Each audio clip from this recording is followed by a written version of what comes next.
Good morning po. Kumusta po kayo mga kababayan? Bagong reaction po natin ngayon, ang update po natin sa mga pasaway at walang galang na mga personalidad na binastos ang Korte Suprema dahil po dito sa pagbasura sa impeachment ni Sara Duterte. Itong si Percy Sendanya at Richard Heydarian sinampahan na ng kaso matapos tawaging Supreme Coddler ni BP Sara ang Korte Suprema. Mga kababayan, sino-sino ba ang mga nagkaso po mga kababayan? Eto na po mga kababayan, talagang magugulat kayo kasi masasampulan ng mga ito. Isipin mo, bastusin nila ang Korte Suprema mga kababayan, ano? Tignan nyo, kasama si Gadon dito. Kasama po si Gadon na makakasuhan, mga kababayan. Ito po si Gadon. Ito po. Ayan po si Gadon. Breaking news. Gadon kakasuhan ng indirect contempt. Kakasuhan ni Attorney Ferdy Topacio, si Secretary Larry Gadon, ng indirect contempt matapos itong walang habas na bastusin at tawagin ng Supreme Court na tuta ng mga Duterte, mga kababayan. Matindi ano? So ngayon, kasama itong dalawang ito na talagang maboka.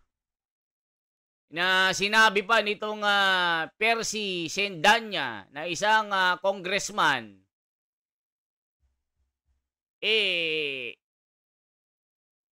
kakasuhan daw niya or ipapa-impeach daw niya ang mga hukom na ito, mga kababayan.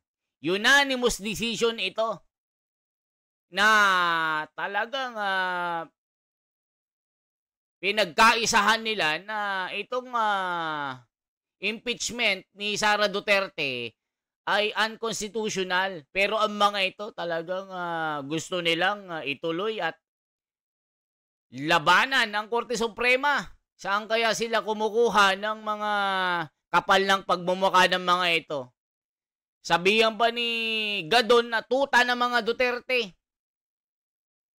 Walang yang mga Pilipino ito.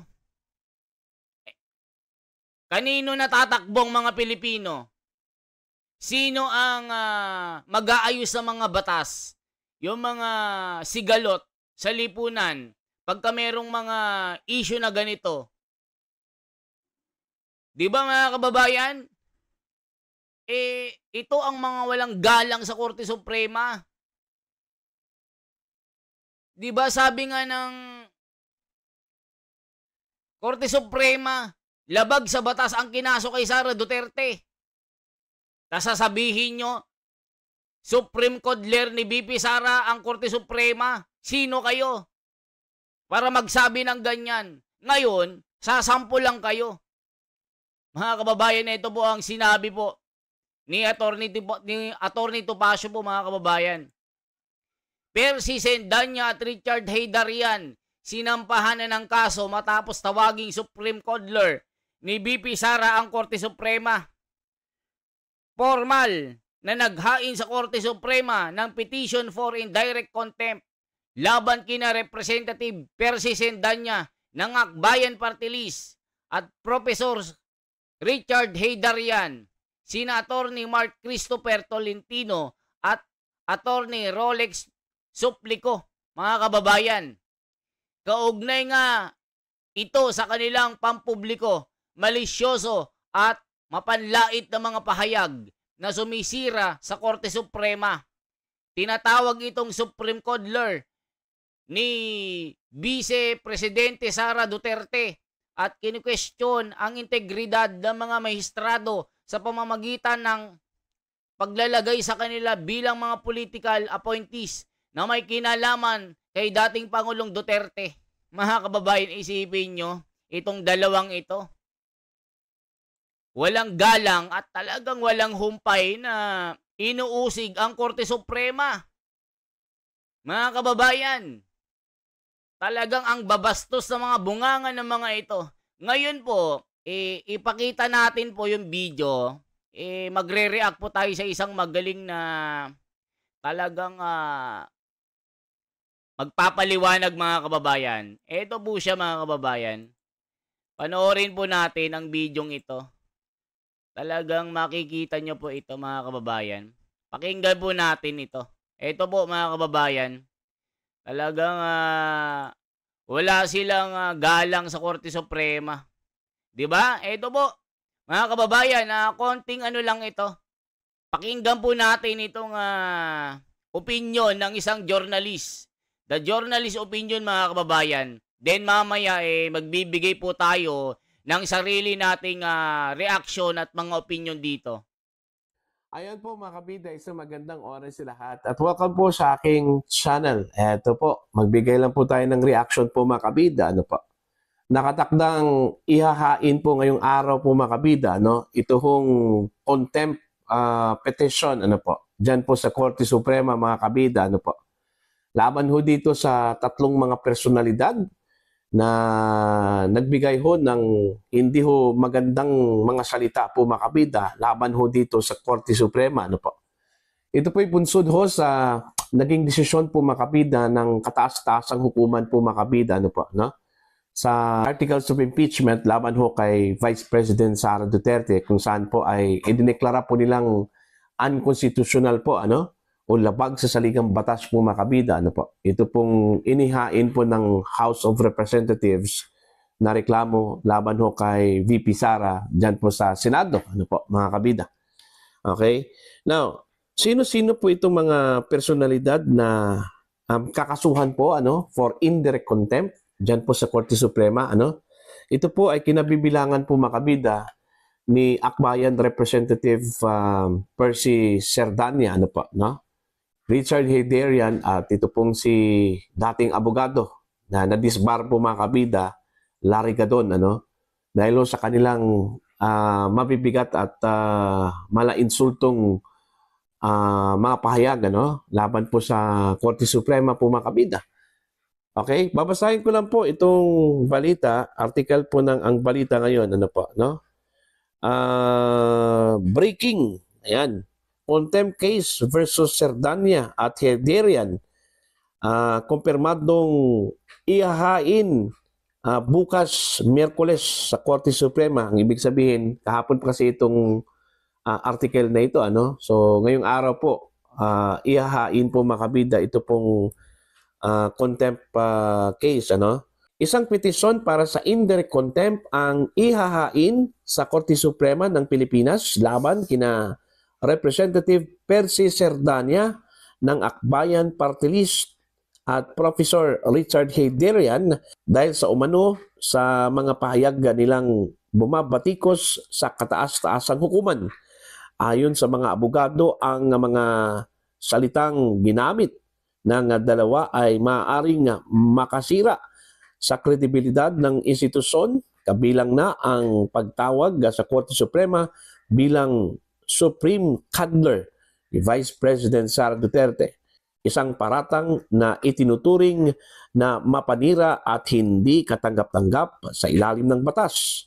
Ang petisyon ay ihahain ni Attorney Mark Christopher Tolentino at Attorney Rolex Suplico kasama ang mga miyembro ng Citizens Crime Watch, Duterte Youth, Concerned Lawyers for Judicial Integrity, DDS supporters at DDS Sara All Confederation.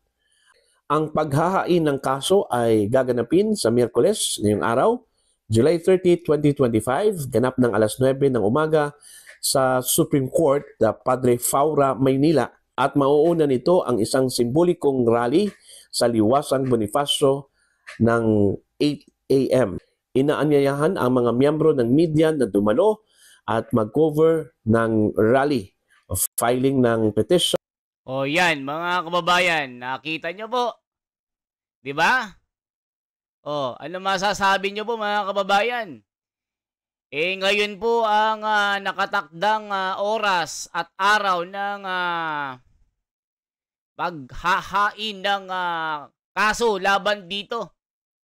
Dito kay Gadon, Heyderian At dito sa isang congressman na ito na walang galang sa Korte Suprema, mga kababayan. Ano ba ang sinabi ni Percy Sendanya? Tignan natin mga kabayan.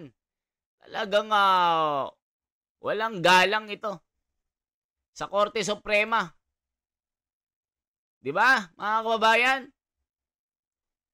BP impeachment. Kanino kayo maniniwala, sa mga ito o sa Korte Suprema?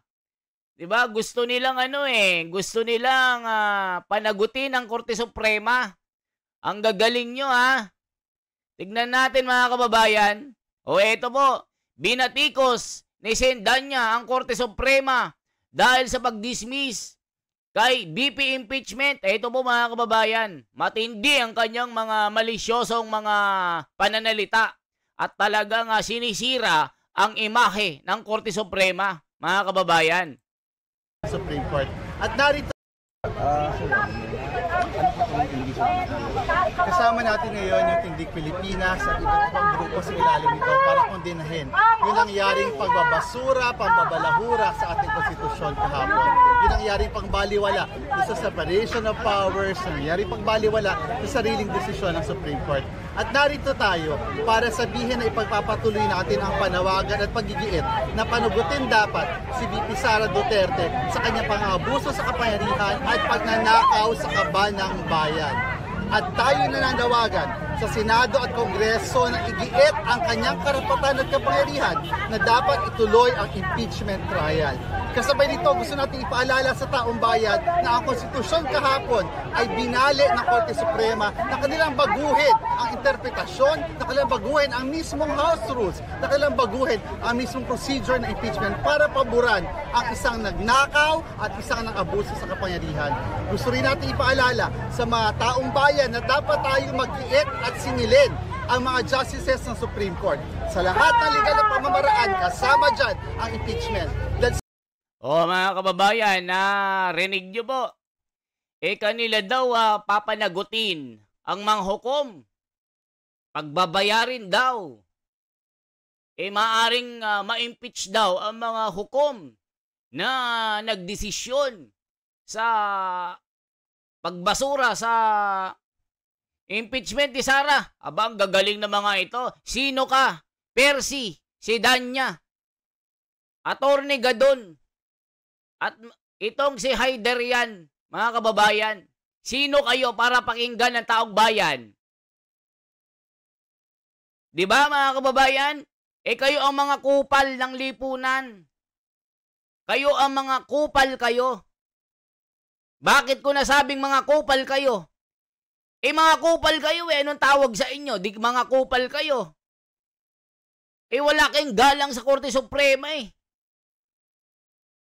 Kayo mga presumption lang kayo, mga kuro-kuro lang kayo. Ang Korte Suprema, pinag-aralang mabuti at pinantay. At talagang masusing pinag-aralan ito para ilabas ang kanilang desisyon na labag sa saligang batas. Ang impeachment na ito laban kay Sara Duterte. Hindi nyo ba alam na tanging ang Korte Suprema lang ang may kapangyarihan, labag man sa kalooban mo o hindi, ang kanilang maging desisyon, talaga sila ang may karapatan sa mga ito. Pwede kayong magpasa ng MR o motion for reconsideration, pero huwag niyong babastusin ang Korte Suprema. Mga kupal kayo. Diba, mga kababayan? Sino bang hindi maiinis sa mga ito? Nagwewelga-welga lang kayo dyan? Abogado ka ba? Sinong mas mataas sa Korte Suprema? Sinong mga abogado ang maghahabla sa kanila? Sino ang mag-i-interpret na ang mga hukom na ito ay nagkamali ng desisyon? Tignan nyo mga bungangan ng mga ito, mga kababayan, nakakagigil Bastusin nyo ang Korte Suprema.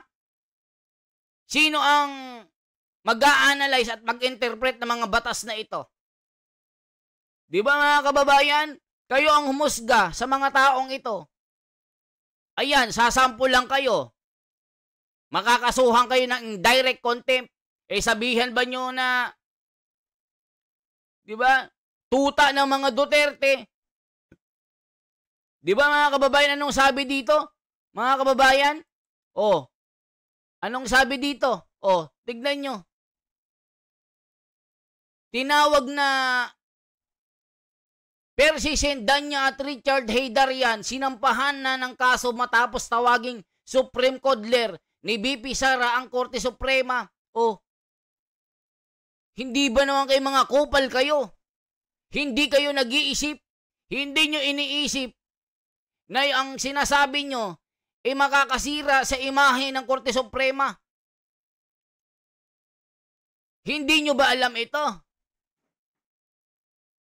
Mas magaling kayo sa Korte Suprema. Naggagaling-galingan o mga pasikat na mga trapo.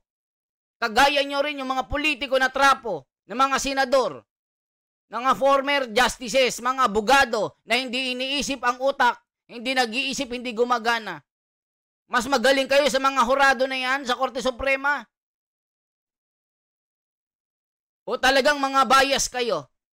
Sino ang magbabalanse ng batas?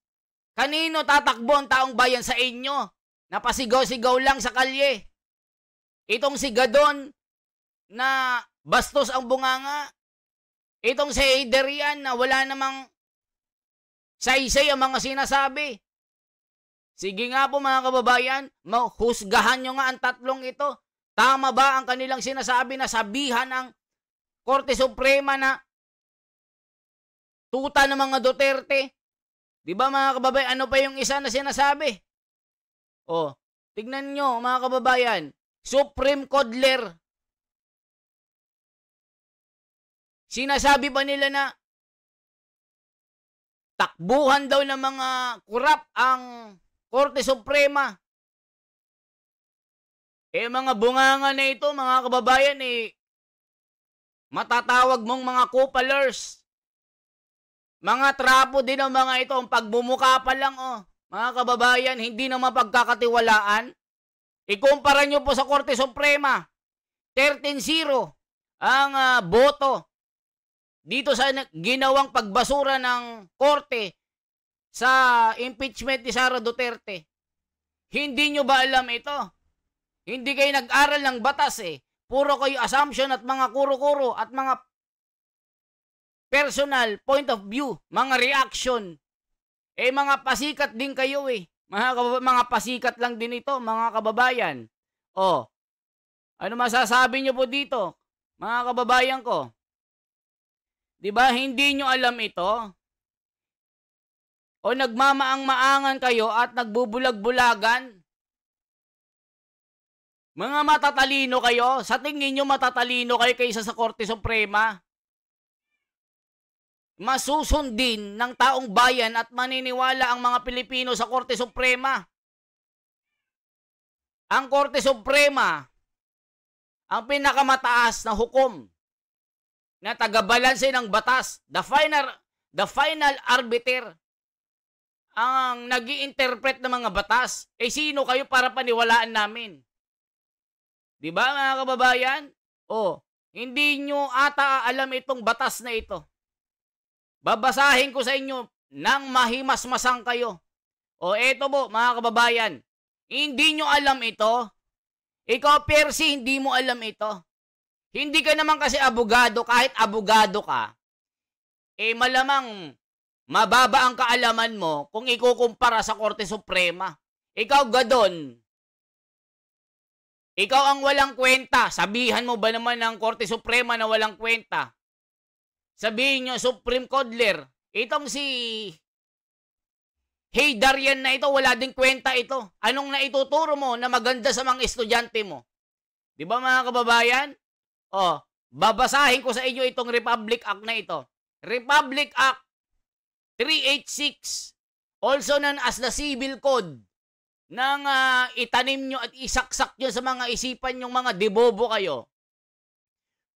Republic Act 386, also known as the Civil Code of the Philippines, includes Article 8, which states that judicial decisions applying or interpreting the laws or the Constitution shall form a part of the legal system of the Philippines. O isipin nyo, di ba? Naintindihan nyo ito o hindi kayo nakakaintindi ng mga debopol kayo? Tignan nyo mga kababayan, ha? This means that court rulings, particularly those of the Supreme Court, establish jurisprudence and are binding on other courts. Nang isaksak nyo sa mga utak nyong dibobo kayo. Dito, napapaloob sa Article 8 ng Republic Act 386. Article 8 recognizes that court decisions, especially those of the Supreme Court, are source of the law in the Philippines. O isipin nyo, magiging batas ng Pilipinas kung ano man ang naisin at pagdesisyonan ng Korte Suprema. Hindi nyo maintindihan o wala kayong utak talaga. These decisions, when they interpret or apply existing laws or the Constitution, become part of the legal framework. Di kayo nakakaintindi kayo. Hindi kayo nakakaintindi o mga bobo talaga kayo. O eto ba, this means that future cases may be decided based on the principles established in these previous court decisions. Itong naging desisyon ng Korte Suprema ay maaari maging basehan ito sa mga susunod na mga pangyayari. O isipin nyo, mga kabayan, this means that future cases, ibig sabihin, itong nangyari na ito na pag-dismiss sa kaso ni Sara Duterte, i-a-apply ito in the future pagka merong ulit ganitong pangyayari na kaso. Hindi kayo nakakaintindi. Kayo na mga walang respeto sa batas, lalo sa kataas-taasang hukuman, hindi nyo ginalang. Kanina kayo kakampi sa mga senador na kumukuha lang din ng legal luminary na mga advice at mga opinion na maaari daw i-disregard itong desisyon ng Korte Suprema. Di ba ganyan na sinasabi ng mga senador na nagmamagaling din? Na maaari daw wag sundin ang Korte Suprema at ituloy itong kaso at magkaroon ng impeachment trial. Eh sinabi na nga ng Korte Suprema, unconstitutional, labag sa saligang batas. O, tapos kayo na mga congressman lang, tas ito professor at itong disbarred na abogado na si Gadon, eh nagmamagaling kayo. Di ba? Eh hindi nyo maintindihan itong 1-year bar rule na ito.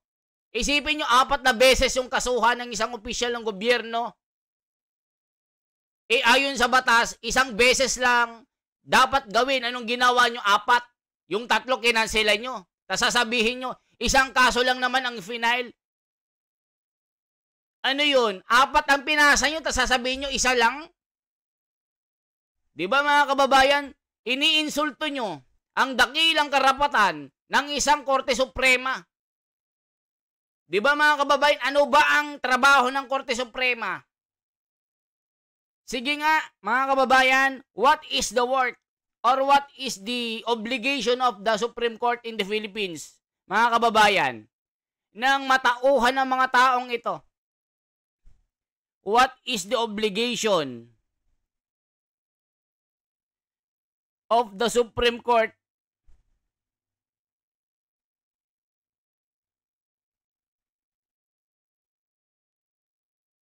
in the Philippines? Di ba mga kababayan? In the Philippines. Oh, nang mahimasmasan kayo mga kababayan ay yung mga, tignan nyo po ito. What is the obligation of the Supreme Court? Eh, ito nga ang pinakamataas na hukuman Supreme Court eh. The Supreme Court of the Philippines has the obligation to settle actual controversies. Oh, isipin nyo. Itong impeachment na ito, napaka-controversial. Pinag-uusapan, debatable. Ito yung tinatawag na moot. Eh kung naging abogado ako, di ako ang susuplak sa inyo. Ako ang kakahon sa inyo. Di ba mga kababayan? O ano pang sinasabi? The Supreme Court of the Philippines has the obligation to settle actual controversies involving rights that are legally demandable and enforceable. O, demandable and enforceable. O, kung anong ang desisyon ng Korte Suprema, ito ang dapat sundin, labag man o hindi sa iyong kalooban, and enforceable. Kailangan masunod ito, enforceable. Ayaw mo man o hindi, sumunod ka. Yan ang ibig sabihin ng enforceable. Mga debopol kayo. And to determine if any government branch has acted with grave abuse of discretion. O, isipin nyo, ang Korte Suprema, naiintindihan yung tatlo kayo. O, ang sabi niya,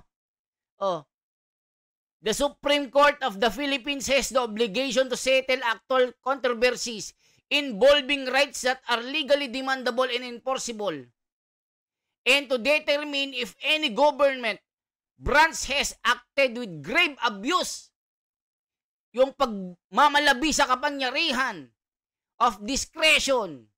It is also has the power to promulgate the rules concerning the protection and enforcement of constitutional rights, pleading practice and procedure in all courts, admission to the bar, the integrated bar, and legal assistance to the underprivileged.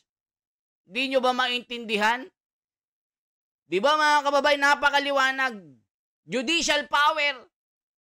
The Supreme Court as the highest court in the Philippines hold the judicial power, which includes resolving legal dispute. O anong tawag dito? Legal dispute. Kasi nga labag sa batas na pagkaitan ng due process of law. Hindi na ipagtanggol ang kanyang sarili. Mga kababayan, o ano pang sinasabi dito na trabaho ng Supreme Court? The Supreme Court as the highest court in the Philippines hold the judicial power, which includes resolving legal disputes and determining whether government actions are within the bounds of the law. O, isipin nyo, sila ang the final arbiter. Sila ang bumabalanse sa mga government dispute. O, isipin nyo, government actions are with the bounds of the law. O, naiintindihan yung tatlo. Talaga naman hindi kayo marunong umintindi ng batas. Tapos sasabihin yung Supreme Courtler, ang Korte Suprema. Hindi kayo nakakaintindi, ulitin ko. The Supreme Court as the highest court in the Philippines hold the judicial power, which includes resolving legal dispute.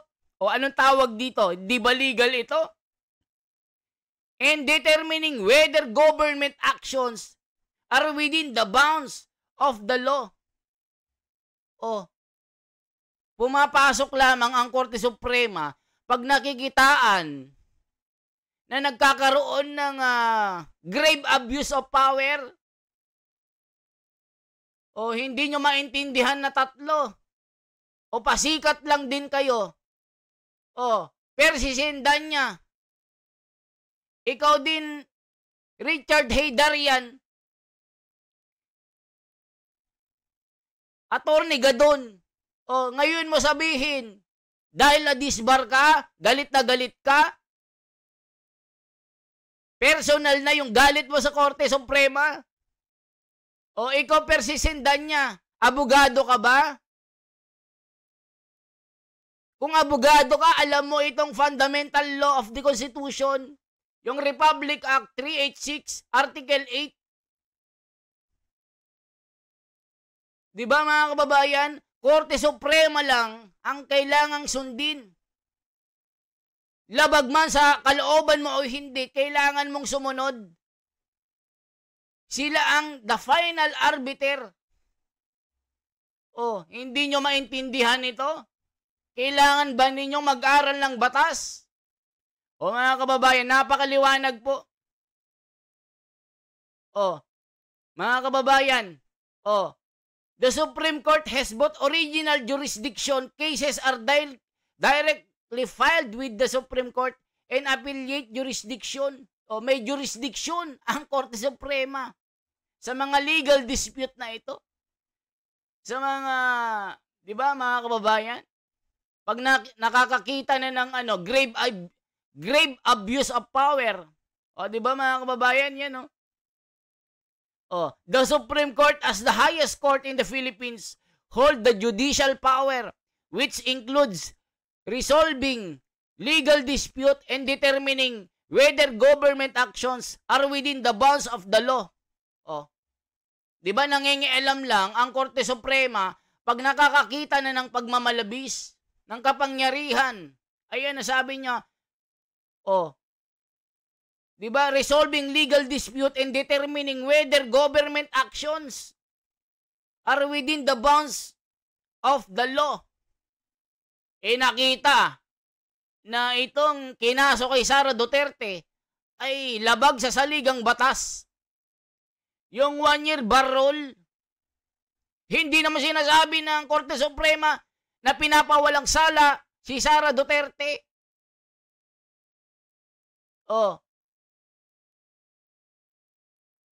Di ba mga kababayan? Kaya kayong tatlong mga ob-ob kayo, mga suplaker kayo, sablay ang mga reaksyon at mga ginagawa nyo. Hindi nyo kailangang gawin yan sa Korte Suprema.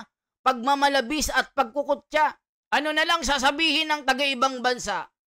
Na tayo ay banana republic? Na hindi sinusunod ang utos ng Korte Suprema? Na sinusunod lang natin ang mga gusto natin? Na wala na sa linya ng batas? Sige nga po mga kababayan, kayo ngang mag-comment. Buti, hindi ako naging abogado. Pag naging abogado ako, talaga ako din ang isa sa mga kokontra sa mga sinasabi nyo. Ngayon si Attorney Topacio at yung mga legal team niya, kakasuhan kayo ngayon ng indirect contempt dahil sa ginagawa nyo. Di ba mga kababayan? Napakaliwanag po. Sabi nga ni Chis Escudero, ang Korte Suprema ang may kapangyarihan na magdesisyon. Pag hindi nyo susundin ito at ituloy ang impeachment trial na ito laban kay Sara Duterte, magkakaroon ng constitutional crisis, maglalaban itong Korte Suprema at itong nasa baba niya mga kababayan, itong sa Senate, dito sa Kongreso. Maglalaban sila ngayon. Ibig sabihin, magkakaroon na ng problema sa saligang batas. Ano na lang sasabihin ng taga-ibang bansa? Tayo yung mga unggoy na walang mga sinusunod na mga batas, mga pamantayan. Wala nang silbi ang Korte Suprema sa inyo. Kayo na ang may silbi ngayon. Sasabihin nyo, na-impluwensyahan ng mga Duterte, takbuhan ng mga Duterte, ang Korte Suprema. Pumapanig ang Korte Suprema sa mga Duterte. Huwag niyong bastusin ang Korte Suprema. Di ba mga kababayan? Pasensya na po kayo. Kayong tatlo, nire-respeto ko kayo, pero nakakawala kasi ng respeto ang mga ginagawa nyo. Mantakin mo. Hindi maganda ang ginagawa nyong mga hakbang. Lumalaban kayo sa Korte Suprema. Kanino pa tayo tatakbo? Sa ibang bansa? Sa ICC na naman? Binastos nyo ang Korte Suprema. Ginawa nyong walang kwenta. Ano bang ginagawa nyo? Hindi ba ganyan ang ginagawa nyo? Mas naniniwala kayo sa mga opinyon ng iba? Ang Korte Suprema, nakasalin sa batas, binabasa sa batas. Anong silbi ng mga batas na yan kung hindi dapat ipatupad? Kayo ang sundin? Sino kayo? Mga kababayan. Kaya yan lamang pong aking bahagi, mga kababayan. Maraming salamat sa inyo. Once again, ako si The Wonders Philippines. Isang like po at isang share. Salamat po sa inyong pag-subscribe. Salamat sa inyong suporta. Mga kababayan, ito ba ang tanong ko? Deserve ba na kasuhan ng tatlong ito, mga kababayan, ng indirect contempt dahil hindi sila nagpapakita ng pagrespeto sa kataas-taasang hukuman ng bansang Pilipinas sa ito? Mga kababayan, kayo pong humusga. Salamat po.